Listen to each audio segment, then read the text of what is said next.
I walked into the restaurant, thinking I'd see my wife waiting with a hopeful smile. Instead, a stranger slid into the seat across from me. Her expression was cold, her smile thinner than a razor's edge. "Hello," cuckold, she said, voice like frozen steel. She shoved a thick packet of papers across the table. "Your wife isn't yours anymore. Sign these if you want to stay breathing past the night." Her threat was crystal clear. I met her dead eyes with a smirk, shoved the papers back, and told her exactly where she could go. Then I stood up and left without a backward glance, ignoring the pounding in my chest. But the nightmare had only begun. When I got home, the air was thick, wrong somehow. I shut the door behind me, and out of the darkness stepped a man, broad-shouldered, leather jacket, smirk dripping with contempt. "Didn't you get the message? Need me to beat it into you?"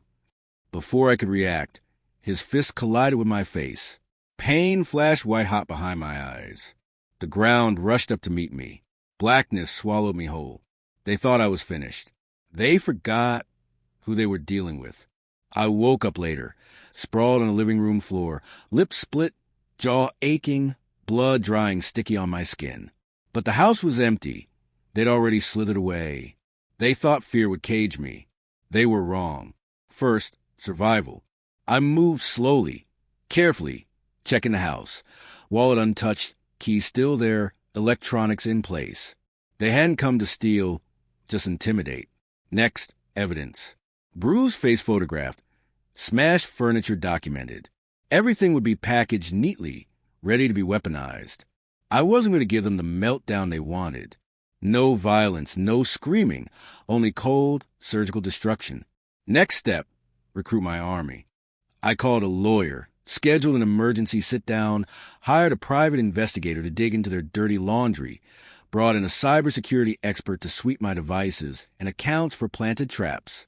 Before sunrise, my strategy was clear. One look at a mirror, swelling face, cracked lip, told me this wasn't defeat. This was war.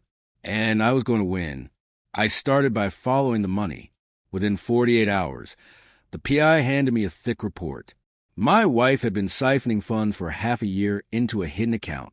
The woman from the restaurant? Hired muscle linked to a shady collection agency. Her lover? A violent thug with a record full of assault, intimidation, and extortion. Their plan was simple. Isolate me, provoke me into acting out, then spin it as a dangerous husband story to rob me blind. Too bad they underestimated me. I moved fast. Froze our joint account, initiated a forensic audit through my attorney, and flagged her for financial misconduct under our prenup. If she thought she was walking away rich, she was dead wrong. Next, legal firepower. We filed charges, assault, conspiracy, coercion, photos of my injuries, surveillance footage from a neighbor's cam showing her boyfriend stalking my home, restaurant security, recordings catching her threats word for word. All of it bundled neatly and dropped at the court's doorstep. Restraining orders were granted before the week was out. They couldn't touch me again, not legally, not physically, not through proxies. They were already bleeding. I was just getting started. I didn't rant online or play the victim. I moved in the shadows. Her family received an anonymous packet. Court filings, police reports, financial records.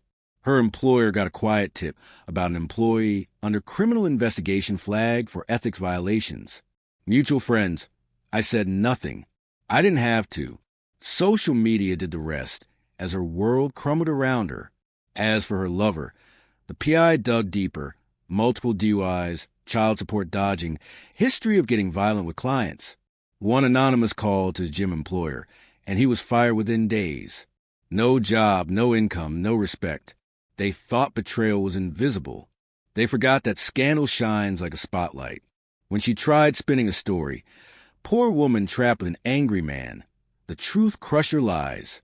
Court records, police evidence. The bruises told the real story. Her support network? Gone. Her job? Slipping away. Her friends? Vanishing, because no one sticks around when your life turns toxic. I didn't just fight back. I erased them. When the final court date came, she stood alone. No lawyer. No backup. Just trembling hands and empty excuses. The judge barely blinked. Divorce granted. No spousal support. She forfeited claims to any shared property thanks to the prenup and her fraud. She even had to cover my legal costs.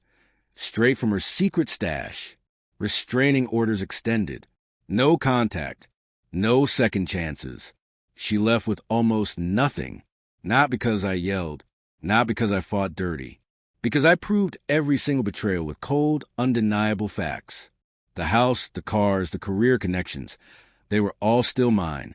No cracks. In fact, people respected me more for handling it like a professional. I gutted every trace of her from home. New locks, new paint, new furniture. No memories left behind. No ghosts. One night, she tried reaching out. A pathetic text. We were supposed to be forever. How did it come to this? I didn't even answer. Because closure isn't something you ask for. It's something you choose. And I chose to walk away without looking back. She thought fear would break me. She thought betrayal would bury me. She forgot